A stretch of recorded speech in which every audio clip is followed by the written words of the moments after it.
இயேசு கிறிஸ்துவில் பிரியமான சகோதர சகோதரிகளே, இந்த நாளிலே செவ்வாய்க்கிழமை இயேசு இரட்சகரை குறித்து தியானிக்கிறோம். ஸ்தோத்திர பலிகளிலே மிக அழகாக சொல்லப்பட்டிருக்கிறது. வாக்கு என்னும் அவரே தொடக்கத்தில் கடவுளோடு இருந்தார் என்று உமது வார்த்தைக்காக உமக்கே ஸ்தோத்திரம். வாக்கு மனிதரானார், நம்மிடையே குடிகொண்டார் என்ற உமது வார்த்தைக்காக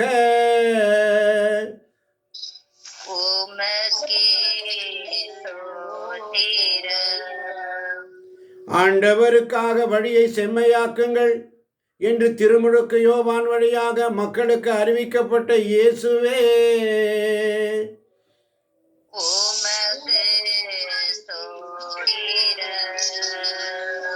நான் தண்ணீரால் திருமுழுக்கு கொடுக்கிறேன், ஆனால் மானிட மகன் வரும் பொழுது அவர் தூய ஆவி என்னும் நெருப்பால் திருமுழுக்கு கொடுப்பார் என்று யோவானால் குறிப்பிட்ட இயேசுவே, உமக்கு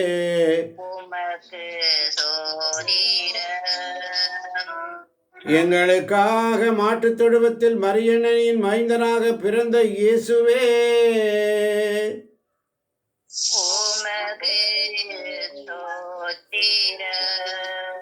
சூத்திராண்டவரே, தர்மையான காலை பொழுதிலே தர்மையான சூத்திர பலி எடுக்க வைத்தீரே சுவாமி, உமக்கு நன்றி. ஏசாயா 58 அதிகாரம் 11 வசனம். ஏசாயா 58:11. ஆமென். ஆண்டவர் தொடர்ந்து உன்னை வழிநடத்துவார். ஆண்டவர் தொடர்ந்து உன்னை வழிநடத்துவார். வறண்ட சூழலில் உனக்கு நிறைவளிப்பார். வறண்ட சூழலில் உனக்கு நிறைவளிப்பார். உன் எலும்புகளை வலிமையாக்குவார். உன் எலும்புகளை வலிமையாக்குவார். நீயும் நீர் பாய்ந்த தோட்டம் போலும். நீயும் நீர் பாய்ந்த தோட்டம் போலும். ஒருபோதும் வற்றாத நீரூற்று போலும் இருப்பாய். ஆமென். ஒருபோதும் வற்றாத நீரூற்று போலும். எவ்வளவு அருமையான ஆசீர்வாதங்கள் பாருங்க. அதிகாலையில் ஆண்டவரை ஸ்தோத்திர பலி எடுக்கும் பொழுது, அவருடைய வார்த்தைகளை தியானித்து அவருக்கு நன்றி பலி செலுத்தும் பொழுது, இயேசு இரட்சகர் பெயரை சொன்னால் எதுவும் நடக்குமேன்னு சொல்லி அவர் பெயரை சொன்னார். முடக்குவாதமற்றவன் 38 ஆண்டுகளாக தொழுகை கூடத்தில் நிற்கிறான். பேதுரும் யோவானும் அங்கே செல்கிறார்கள். அந்த முடக்குவாதமற்றவன் பிச்சைக்காரன், அவனால் ஒன்றும் கிடைக்காதோ என்று சொல்லி பேதுருவிடம் பிச்சை கேட்க கையேந்தி நிற்கிறான். உதவும் உதவும் உதவும் என்று சொல்லி, அப்பொழுது பேதுரும் யோவானும் இப்படியாக சொல்வார்கள், எங்களிடத்திலே பொன்னோ பொருளோ உமக்கு கொடுக்க ஒன்றும் இல்லை, ஆனால் நாசரேயனாக இயேசு கிறிஸ்துவின் இனிய நாமத்தில் எழுந்து நட என்று சொன்ன உடனே துள்ளி குதித்து அவர் எழுந்து ஓடுகிறான். நாசரேயனாக இயேசு கிறிஸ்துவின் நாமத்தில் எதையெல்லாம் கேட்பீர்களோ அவற்றையெல்லாம் நீங்கள் பெற்றுக்கொள்வீர்கள் என்று சொல்லி, என் பெயரால் நீங்கள் எவற்றையெல்லாம் கேட்பீர்களோ அவற்றையெல்லாம் நீங்கள் பெற்றுக்கொள்வீர்கள், என் தந்தை உங்களுக்கு தருவார் என்று அறிவுறுத்திய இயேசுவே உமக்கு ஸ்தோத்திரம். இயேசுவே உமக்கு ஸ்தோத்திரம். ஒப்பு கொடுங்க, உங்களையே தாழ்த்துங்க. தாழ்ச்சி தான் ஆண்டவருக்கு தேவை. தாழ்ச்சி மிகுந்த ஜெபம், அதிகாரம் மிகுந்த ஜெபம் ஆண்டவருக்கு பிடிக்காது. தாழ்ச்சியோடு ஆண்டவரே என்று சொல்லி சிரம் தாழ்த்தி, என் கண்கள் கண்டன என்ன பாக்கி நான் செய்தேன், கண்டேன் கண்டேன் என் தேவனை நான் கண்டேன், காயத்தழும்பினை தொட்டு பார்த்தேன், வீரல்களை அங்கு இட்டு பார்த்தேன், நம்பினேன் நம்பினேன் என் ஆண்டவரை நம்பினேன். உயிர்த்தையும் இறைவன் என்னை தேடி வந்தார். உயிர்த்தையின் இறைவன் என்னை தேடி வந்தார். என் நம்பிக்கை பலனானதே, என் ஆண்டவரே, என் தேவனே, நீரே என் கடவுள். ஐயா, நீரே என் கடவுள். ஆமாண்டவரே, உயர்ந்தவரும் உன்னதரும் காலம் கடந்து வாழ்பவரும், உயர்ந்தவரும் உன்னதரும் காலம் கடந்து வாழ்பவரும், தூயவர் என்ற பெயரை கொண்டவரும் கூறுவது இதுவே. உன்னை தொடர்ந்து வழிநடத்துவேன் என்ற ஆசீர்வாதம் உன்னை தொடர்ந்து வழிநடத்துவார்.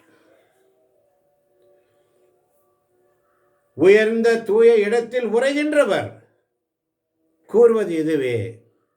வறண்ட சூழலில் உனக்கு நிறைவளிப்பார்.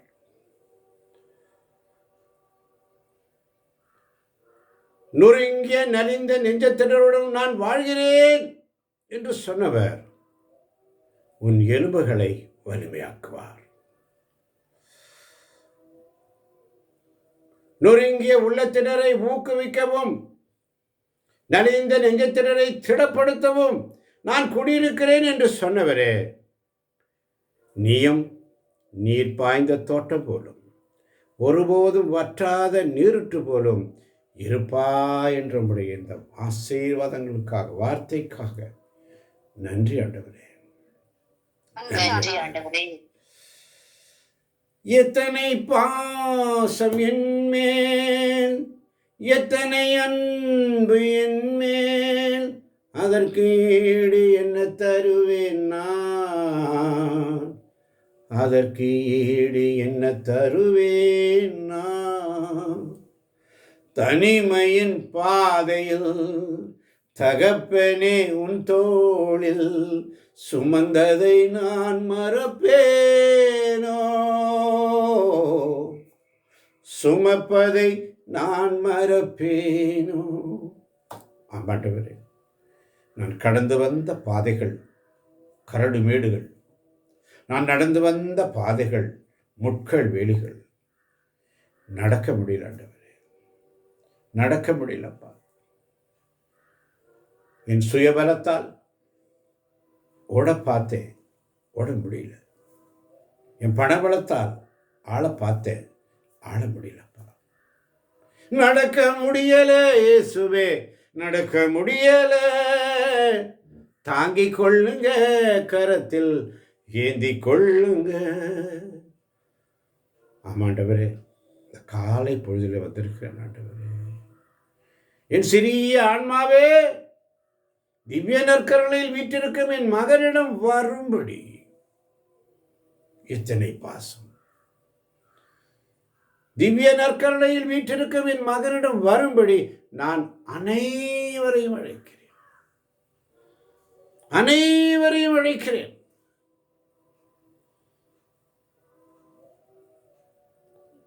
அவர் மிகவும் நிந்திக்கப்படுகிற, கைவிடப்படுகிற அந்த அன்பின் அருட்சாதனத்தில் அவரை அன்பு செய்ய கேட்கிறேன் என்று ஆவியானவர் இன்று நம்மிடத்திலே விண்ணப்பம் வைக்கிறார். அவருடைய விண்ணப்பம், என் விண்ணப்பத்தை கேட்பவரே என்று நாம் சொல்லுகிறோம். என்னுடைய விண்ணப்பம், என்னை ஆசீர்வதிங்க, எனக்கு அதை கொடுங்க, இதை கொடுங்க, அது பண்ணுங்க, இதை. வாக்கு தந்தவர் ஒரு நாளும் மாற மாட்டார். என் வாக்குறுதிகளை நான் மாற்ற மாட்டேன், என் உடன்படிக்கையை நான் மீற மாட்டேன் என்று நம்மை அன்பு செய்கிற தேவன். ஒரு நாள் அவர் கொடுத்த வாக்குறுதி மீற மாட்டார், உடன்படிக்கையை மாற்றவே மாட்டார். கொடுத்தது, எழுதியது. உயர்ந்தவரும் உன்னதரும் காலம் கடந்து வாழ்பவரும், உயர்ந்தவரும் உன்னதரும் காலம் கடந்து வாழ்பவரும், தூயவர் என்ற பெயரை கொண்டவர் நம் மத்தியிலே பிரசன்னமாயிருக்கிறார். அதை உணர்ந்து கொள்ளுங்கள். என் தேவன் என் மத்தியில் பிரசன்னமாயிருக்கிறார். உங்க பிரசன்னத்தை விட்டுட்டு நான் எங்கப்பா போவேன்? உங்க பிரசன்னத்தை விட்டுட்டு நான் எங்கப்பா போவேன்? உங்க பிரசன்னத்தை விட்டுட்டு பாடலாமா அந்த பாடல் வரிகளை? ஆமென். எங்க போவேன் சத்தமாய் உங்க பிரசன்னத்தை விட்டுட்டு, எப்படி வாழுவேன் உங்க சமூகத்தை மறந்து? எங்க போவேன் உங்க பிரசன்னத்தை விட்டுட்டு, எப்படி வாழுவேன் உங்க சமூகத்தை மறந்து? அப்பா நீங்க எனக்கு இருக்க பயம் இல்லையே, தகப்பனே நீங்க இருக்க தலக்கம் இல்லையே. நீங்க போதும் நீங்க போதும் நீங்க போதும் எனக்கு. நீங்க போதும் நீங்க போதும் நீங்க போதும் எனக்கு. ஆமென். நீங்க போதும் எனக்கு. என்ன அழகான பாடல்கள் பார். எங்கப்பா நான் போவேன்? ஆண்டவர் சமூகத்தில் உன் சந்நிதியில் முழங்காலில் நின்று உன் பாதையில் நான் நடந்திட்டான். எந்த துன்பமே வந்தாலும் உம்மை பிரியே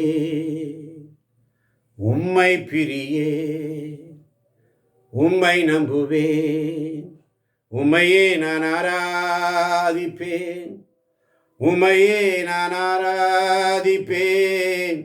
உம்மை நம்புவேன். உம் சந்நிதியில் முழங்காலில் நின்று உம் பாதையில் நான் நடந்திட்டால் எந்த துன்பமே வந்தாலும் உம்மை பிரிய மாட்டாண்டவரே. நான் எங்கப்பா போவேன்? உம்மை பிரிய மாட்டாண்டவரே.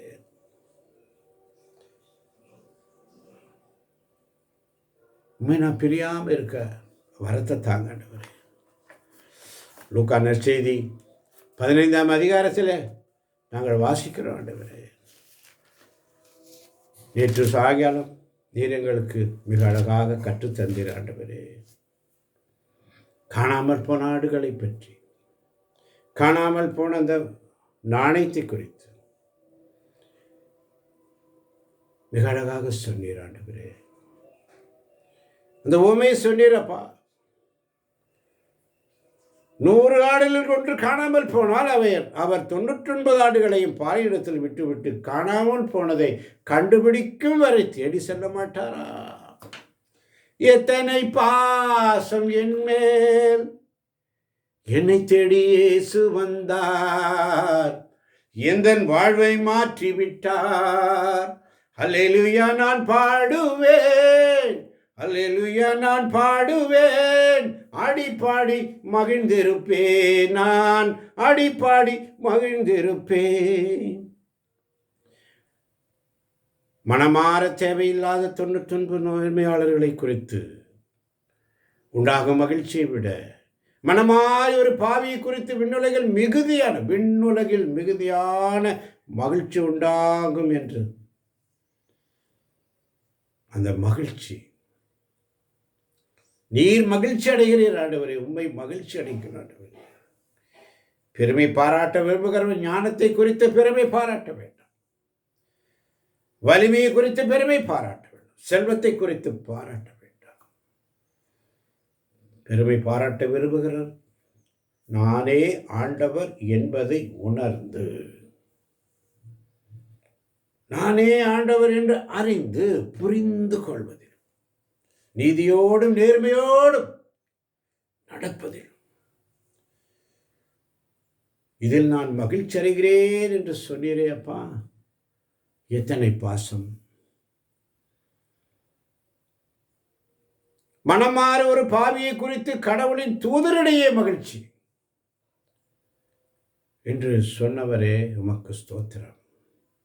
உமக்கு ஸ்தோத்திரம். காணாமல் போன மகன் உவமையிலே ஒருவருக்கு 2 புதல்வர் இருந்தார்கள். அவர்களில் இளையவர் தந்தையை நோக்கி, அப்பா, எப்படி கேட்கிறான் பாருங்க உரிமையோடு. இளையவர் தந்தையை நோக்கி, அப்பா. வாசிக்கலாமா 12ஆம் வசனத்தை? ஆமென். அவர்களுள் இளையவர் தந்தையை நோக்கி, அப்பா, சொத்தில் எனக்கு உரிய பங்கை தாரும் என்றார். அவர் சொத்தை அவர்களுக்கு பகிர்ந்தளித்தார். ஆமென். அவன் கேட்கிற முதல் கேள்வி பாருங்க. அப்பா, அவன் பாசத்தோடு கூப்பிடுறான், அப்பான்னு கூப்பிடுறான். அப்பா ஏமாந்து போறாரு. ஐயோ, என் புள்ள அப்பான்னு கூப்பிட்டானே. எதுக்கு கூப்பிடுறான்? இவ்வளோ ஆச்சரியமா அப்பான்னு கூப்பிடுறான். அந்த வார்த்தை பாருங்க எப்படி இருக்கு. கமா, அப்பான்னு கூப்பிட்டு வஞ்சகம் நிறைந்த அந்த உள்ளத்துல எப்படி கேட்கிறான் பாருங்க. எனக்குரிய பங்கை தாரும், தாரும். எனக்குரிய பங்கை எனக்கு கொடுத்துடு. பாசத்தோடு அப்பாட்ட கேட்டுட்டு அவர் மனசுடையிற மாதிரி கேட்குறான், எனக்குரிய பங்கை கொடுத்துருங்க. அந்த அப்பா எந்த ஒரு அப்ஜெக்ஷனும் சொல்லாம சொத்தை அவர்களுக்கு பகிர்ந்தளித்தார். சொத்தை அவர்களுக்கு பகிர்ந்தளித்தார். பாருங்க, அவர்களுக்கு பகிர்ந்தளித்தார். இந்த இடத்துல நல்லா நோட் பண்ணுவீங்க. என்ன சொல்லப்பட்டிருக்கு? சொத்தை அவர்களுக்கு பகிர்ந்தளித்தார். அவர்களுக்கு. கேட்டது சின்னவன், ஆனா அப்பா என்ன பண்ணிட்டாரு? அவர்களுக்கு பகிர்ந்துட்டார். அப்பவே பகிர்ந்து வச்சுட்டார். மூத்த மகனுக்கு இவ்வளோ, சின்னவனுக்கு இவ்வளோ, எனக்கு இவ்வளோ. அவர்களுக்கு பகிர்ந்தெடுத்த வார்த்தை ரொம்ப முக்கியங்க. கொடுத்துட்டார். கொடுத்துட்டு பாருங்க, சில நாட்களுக்குள் இளைய மகன், சில நாள்களுக்குள், இந்த இடத்துல சில நாள்களுக்கு, இந்த வசனங்கள் எல்லாம் ரொம்ப டீப்பா தியானிக்கணும். சில நாள்களுக்குள், கொஞ்ச நாள் இருந்திருக்கிறான், பார்த்துருக்கிறான், சொத்தெல்லாம் வாங்கியாச்சு, எல்லாம் சரியாயிடுச்சு, செட் ஆயாச்சு. கொஞ்ச நாள் கூடவே அப்படியே அப்பா கூட இருக்கிற மாதிரி, என்ன செய்கிறேன் ஏது செய்கிறேன்ற உருவம் எல்லாமே சூனியமாக அவன் என்ன பண்ணுறான்? சிந்திக்கிறான். சில நாள்களுக்குள் என்று சொன்னால் கொஞ்ச நாள் அவன் அப்பா கூடவே இருந்து ஏமாத்திருக்கிறான். அந்த சிந்தனை அவனுக்குள்ளே இருந்தது. கொஞ்ச நாள் அப்பா கூட இருக்கிற மாதிரி ஒரு நடிப்பு. கொஞ்ச நாள் இருந்துட்டு இளைய மகன் எல்லாவற்றையும் திரட்டி கொண்டு பார்த்தா எல்லாம் செட் ஆயிடுச்சு. எல்லாத்தையும் பேக்கப் பண்ணிட்டு எங்கே போயிட்டான்? தொலைநாட்டிற்கு நெடும் பயணம் மேற்கொண்டான். வாசிக்கலாம் 13ஆம் வசனத்தை. ஆமென். சில நாட்களுக்குள் இளைய மகன் எல்லாவற்றையும் திரட்டிக்கொண்டு தொலைநாட்டிற்கு நெடும் பயணம் மேற்கொண்டார். அங்கு தாறுமாறாக வாழ்ந்து தம் சொத்தையும் பாழாக்கினார். ஆமென். தாறுமாறாக வாழ்ந்து சொத்தை பாழாக்கினார். அப்பாட்ட சொத்தை வாங்கிட்டான். கொஞ்ச நாள் அவர் கூடவே இருந்து அப்படியே ஒரு வேஷம், அப்பா கூட இருக்கிற மாதிரி, பாசத்தோடு இருக்கிற மாதிரி, அப்பா கூட அப்படியே இருக்கிற மாதிரி எல்லாம் எனக்கு கரெக்டாக கொடுத்துருக்குறாரா, இல்லை ஏதாவது மிச்சம் மீதி அங்கங்கே ஒழிச்சு வச்சுட்டாரா, அண்ணனுக்கு கரெக்டாக வச்சுருக்காரா, அவருக்கு வச்சுருக்காரா, என்னுடைய பங்கு கரெக்டாக கொடுத்துட்டாரான்ற எல்லாம் செக் பண்ணியிருப்பான். பார்த்துட்டு தொலை நாட்டிற்கு நெடும் பயணம், ரொம்ப தூரம் போயிட்டான். என்ன செய்கிறாங்க? தாறுமாறாக வாழ்கிறான். சொத்தை பாழாக்கிட்டான். தாறுமாறான வாழ்க்கை, சொத்து பாழாகும். இல்லையா? தாறுமாறான வாழ்க்கை சொத்தை பாழாக்கும். அல்லேலூயா, அல்லேலூயா, அல்லேலூயா. தாறுமாறான வாழ்க்கை. கடவுள் நமக்கு செல்வத்தை கொடுத்திருக்கிறார். அதை எப்படி பயன்படுத்தணும், எதுக்கு பயன்படுத்தணும், ஏன் பயன்படுத்தணும், யோசனை பண்ணி செய்யணும். தேவ பிள்ளைகளை, தாறுமாறாக செலவு, தாறுமாறான வாழ்க்கை, சொத்து அழிந்துவிடும். இப்ப என்னாச்சு? 14ஆம் வசனம், அனைத்தையும் அவர் செலவழித்தார். செலவழித்த பிற்பாடு அது வரைக்கும் ஒரு பஞ்சம் இல்லை. அதுக்கப்புறம் என்னாச்சு? அந்த நாடு முழுவதும் கொடிய பஞ்சம் ஏற்பட்டது. அப்ப என்னாச்சு? அவன் வறுமையில் வாடினார். தாறுமாறாக நமக்கு கொடுக்கப்பட்டிருக்கின்ற சொத்துக்களை செலவழிக்கும் பொழுது,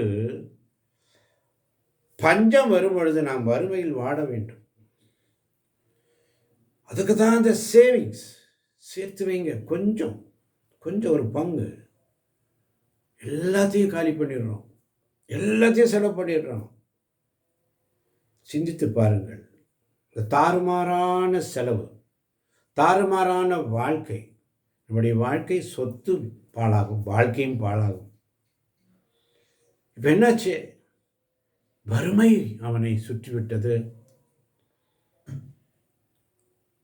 எல்லாரும் வறுமையில் இருக்கிறாங்க. அப்போ அங்கே இருக்கிற ஒரு மனிதனிடம் அவன் அண்டி பிழைக்க செல்கிறான். அவன் என்ன செய்கிறான்? இவன் பெரிய செல்வந்தனுடைய மகன், இவனை உயர் பதவியில் வைக்கலாம், இல்லை கலெக்டர் பதவியில் வைக்கலாம், இல்லை அந்த நாட்டுக்கு அந்த ஊருக்கு ஒரு பெரிய மனுஷனை வச்சிடலான்னு சொல்லி வைக்கல. பன்றி மேய்க்க தன் வயல்களுக்கு அனுப்பினார். அல்லேலூயா, அல்லேலூயா. பன்றி மேய்க்க தன் வயல்களுக்கு.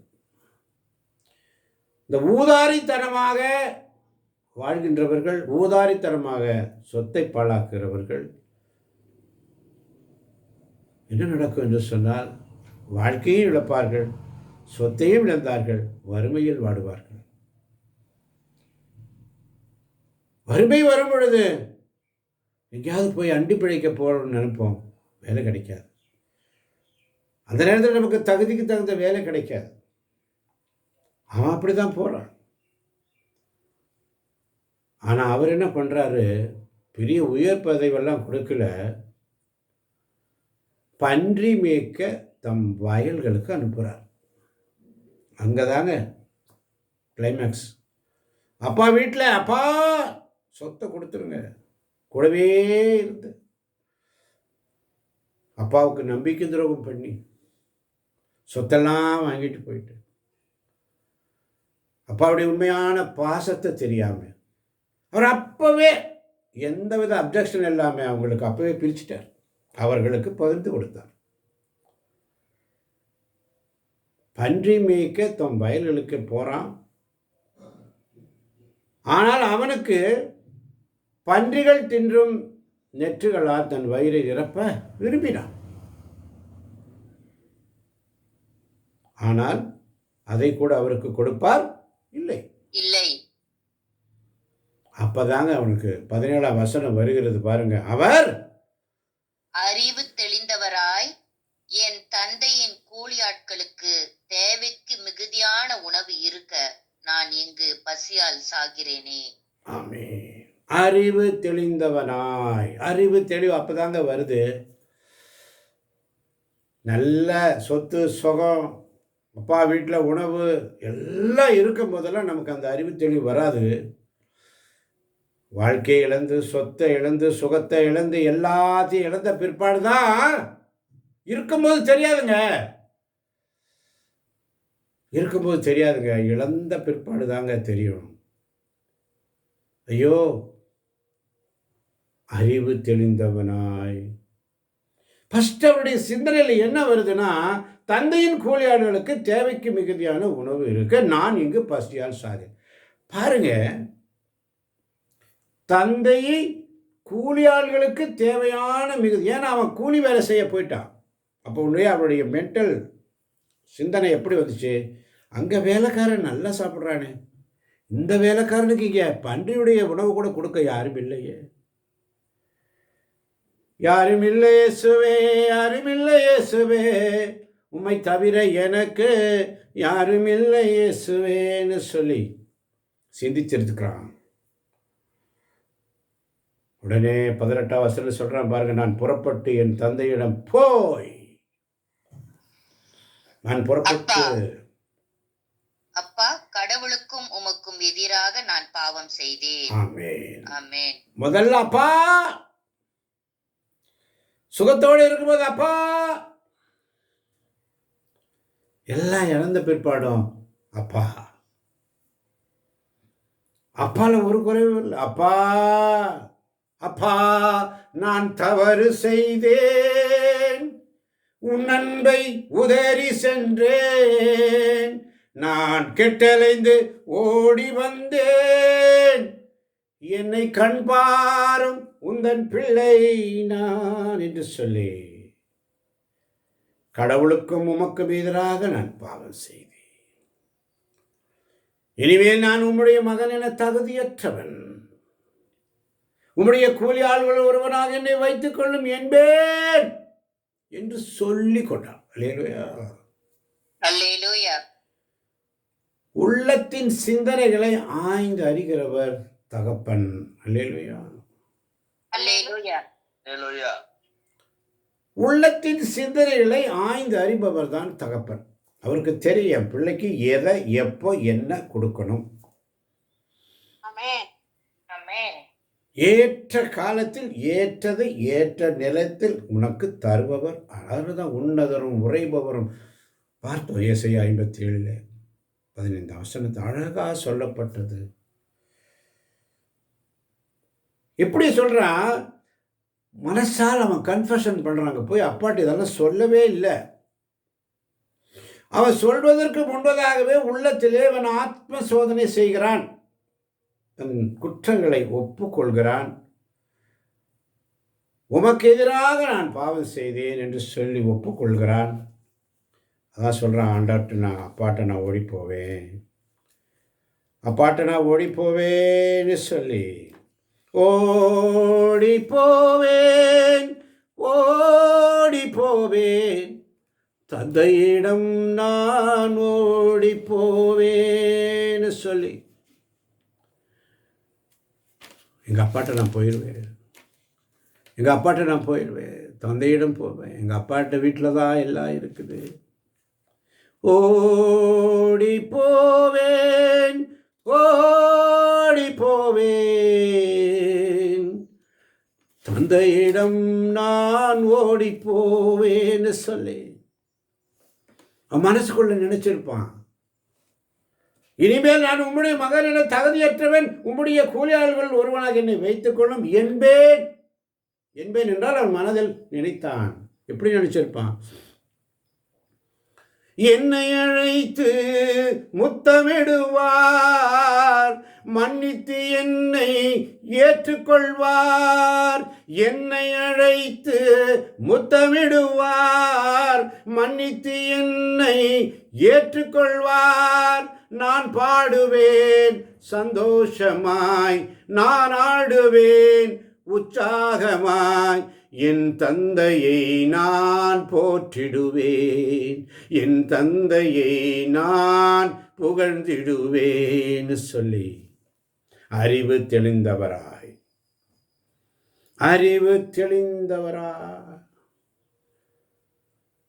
உடனே அவன் புறப்பட்டு தந்தையிடம் வந்தான்.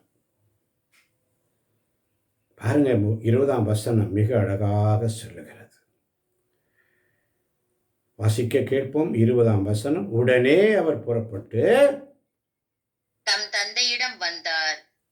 தொலையில் வந்து கொண்டிருந்த போதே அவர் தந்தை அவரை கண்டு பரிவு கொண்டு ஓடிப்போய் அவரை கட்டி தழுவி முத்தமிட்டார். ஆமென். ஓடி போய் அப்போ மனசுக்குள்ள அவன் நினைக்கிறதுக்கு முன்னாலே தந்தைக்கு தெரியும், என் பையன் என் பக்கத்தில் வருவான், திரும்பி வருவான்னு அவருக்கு தெரியும்.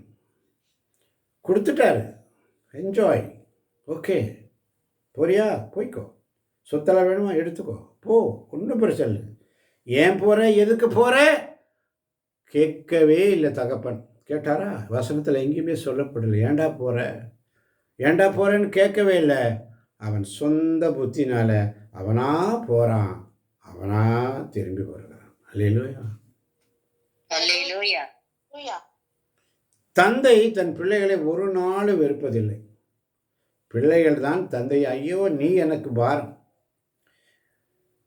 இந்த வயசான காலத்தில் உன்னை வச்சுட்டு நான் படுற பாடு. இன்னைக்கு பெற்றோர்களை பிள்ளைகள், உன்னால் எனக்கு பிரச்சனை,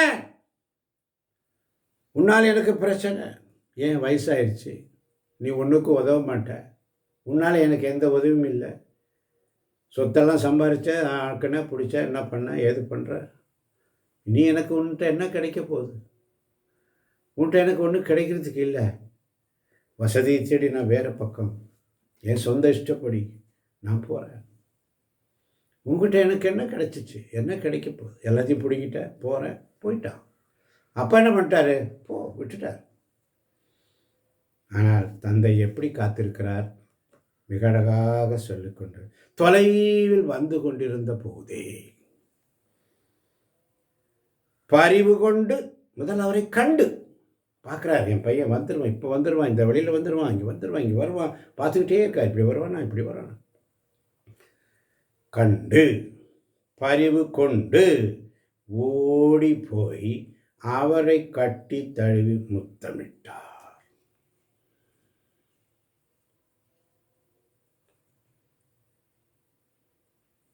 அங்கே சொல்கிறான் பாருங்க, பையன் மிக அழகாக சொல்கிறான். 21ஆம் வசனத்தை யாராவது ஒருவர் வாசிக்கலாம், வேறு யாராவது?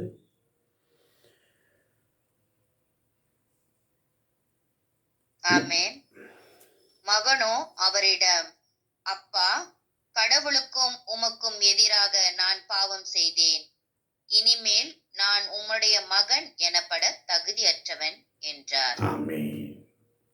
அவனுடைய ஃபீல் பாருங்க எப்படி இருக்கு. எங்கள் அப்பாட்ட போவேன், கூலியாள்கள் ஒருவனை வச்சுக்கோங்கன்னு சொல்லுவேன், மனசில் நினைக்கிறான். அப்பா ஓடி அவனை வந்ததுமே பார்த்து ஓடி போய் கட்டிச்சை முத்தம் விடுகிறார். அப்பா அவன் சொல்கிறான் பாருங்க, அப்பா, மறுபடியும் அந்த அப்பா, அப்பா நான் தவறு செய்தேன், உன் அன்பை உதறி சென்றேன், நான் கெட்டலைந்து ஓடி வந்தேன், என்னை கண் பாரும் உந்தன் பிள்ளை நான் சொல்லி கேட்போமா? இனிமேல் நான் உம்முடைய மகன் எனப்பட தகுதியற்றவன் என்று சொல்லும் பொழுது அப்பா ஒன்றுமே பேசலை. முதல் தரமான ஆடையை அவனுக்கு உடுத்துங்கள், கைக்கு மோதிரமும் காலுக்கு மிதியடியும் அணிவீங்கள். காலுக்கு மிதியடி அப்பா வாங்கி கொடுக்கிறார். காலுக்கு மிதியடி. ஏன்? அடிமைகள் வேலைக்காரர்களுக்கு காலில் செருப்பு இருக்காது, போடுறதுக்கு அனுமதி இல்லை, வெறுங்காலில் தான் நடப்பாங்க. அவனுக்கு முதல்ல அந்த காலுக்கு செருப்பு வாங்கி கொடுக்குறார். அந்த செருப்பு வாங்கி கொடுத்து போட வச்சு புதிய ஆடைகளை கொடுக்கிறார். கைக்கு மோதிரத்தும் காலுக்கு மிதியடியும் கொடுத்த கற்றை கொண்டு வருந்த அடியங்கள் நான் மகிழ்ந்து விருந்து கொண்டாடுவோம் என்று சொல்லுகிறார். ஆமன் பார்த்தவர்களே, அவர் சொல்ற வார்த்தை என் மகன், என் மகன் உரிமையோடு சொல்றாரு பாருங்க. என் மகன், உதாரி மைந்தன் சொல்லலை, என் சொத்தை பிடிக்கிட்டு போனவன் சொல்லலை, என் காசு பணத்தெல்லாம் பிடிக்கிட்டு போயிட்டேன்னு திட்டலை, உரிமையோடு சொல்றார் என் மகன். இவன் இறந்து போயிருந்தான். ஏனென்று சொன்னால் அவனுடைய வாழ்க்கையில் அவன் எல்லாத்தையும் இழந்து போயிட்டான். எனவே அவன் அப்பா என்ன நினைக்கிறான், இவன் இறந்து போயிட்டான், அதோடு முடிச்சுட்டார். ஆனால் அவனை வந்தது சொல்றாரு, மீண்டும் உயிர் பெற்று வந்துள்ளான். முதலாவது செத்து போனவன் திரும்பி வந்துட்டான். செத்து போன பாம்பு அடித்து பிரயோஜனம் இருக்கா? ஒன்றுமே இல்லை. ஆனால் அது திரும்பி வந்தது. அதே மாதிரி தான் அவன் சொல்கிறார், இறந்து போயிருந்தான், இப்போ உயிர் பெற்று வந்துள்ளான். காணாமல் போயிருந்தான், மீண்டும் கிடைத்துள்ளான். அவர்கள் மகிழ்ந்து விருந்து கொண்டாட தொடங்கினார்கள். இயேசு கிறிஸ்துவில் பிரியமான சகோதர சகோதரிகளே, இந்த நாளிலும் கூட ஆவியானவர் நமக்கு தருவது உன்னதமான இறைவார்த்தையின் வழியாக சங்கீதம் 86:11 சொல்வதைப் போல, ஆண்டவரே, வசிக்கலாம். சங்கீதம் 86:11. ஆமென். ஆண்டவரே, உமது உண்மைக்கேற்ப நான் நடக்குமாறு உமது வழியை எனக்கு கற்பியும். உமது பெயருக்கு அஞ்சுமாறு என் உள்ளத்தை ஒருமுகப்படுத்தும். ஆமென். ஆமென். அப்போ ஆண்டவர்கிட்ட இன்னைக்கு அதுதான் ஜெபம் நமக்கு. உமது உண்மைக்கேற்ப நான் நடக்குமாறு உமது வழியை எனக்கு கற்பிங்க. வேற ஒன்றும் வேண்டாம். உதாரி மகன் சொத்தை பிடிக்கிட்டு போயிட்டான், எல்லாத்தையும் பிடிக்கிட்டு போயிட்டான். அதெல்லாம் ஒரு கவலையே படலை. என் பையன் திரும்பி கிடச்சிட்டான், அது போதும்.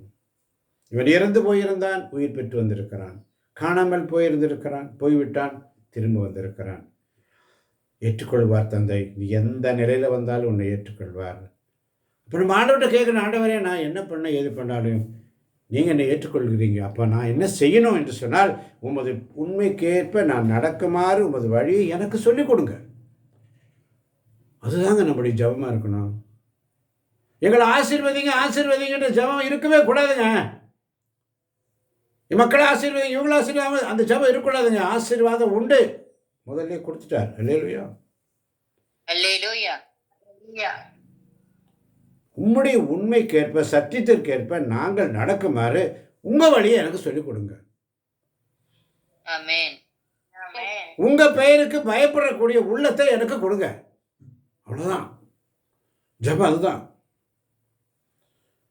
அதனால தான் 12ஆம் வசனம் என்ன அழகு, என் தலைவரே என் கடவுளே என் முழு இதயத்தோடு உம்மை புகழ்வேன். முழு இதயத்தோடு ஆண்டவரை புகழ்வேன். என்றென்றும் உமது பெயருக்கு மாட்சி அளிப்பேன். அதுதாங்க ஜெபம்.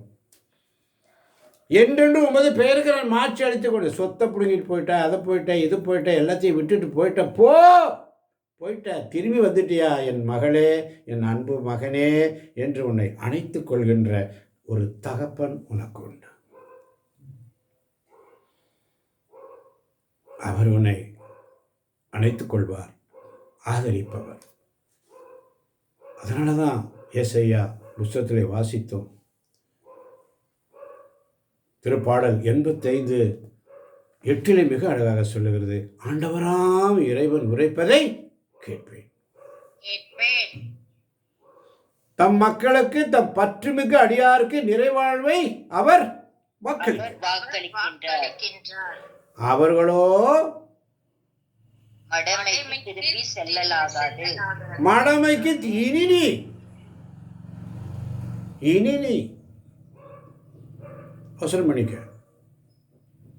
எல்லாத்தையும் பிடிக்கிட்டு விட்டுருவார். எப்படியோ போ, இனி. அதனால தான் அந்த விபச்சாரத்தில் பிடிக்கப்பட்ட பெண்ணை பார்த்து சொல்வார், நானும் உன்னை தீர்ப்பிடலம்மா. யாரும் உன்னை தீர்ப்பிடலையா, ஒன்றும் பண்ணலையா, நானும் உன்னை தீர்ப்பிட மாட்டேன். இனி பண்ணாதே.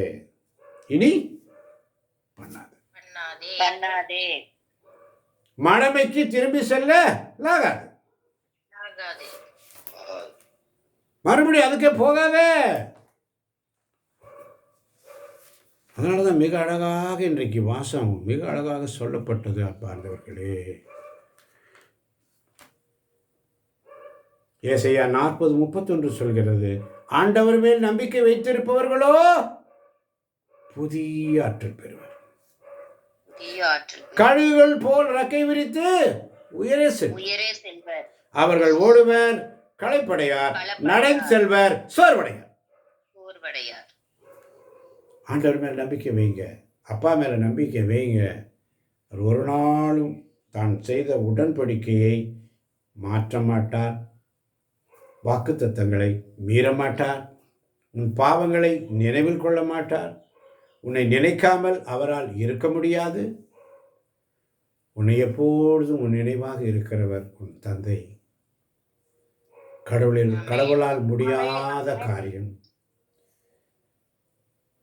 என் நினைவாய் இருப்பவர், எப்பொழுதும் எனக்காக காத்திருப்பவர் என்ற சிந்தனையோடு கேட்கப் போகின்ற ஒரு பிள்ளைகளையும் தேவன் ஆசீர்வதிப்பாராக. இயேசுவின் நாமத்தில் ஜெபிக்கிறோம் எங்கள் ஜீவனுள்ள நல்ல பிதாவே. ஆமேன், ஆமேன்.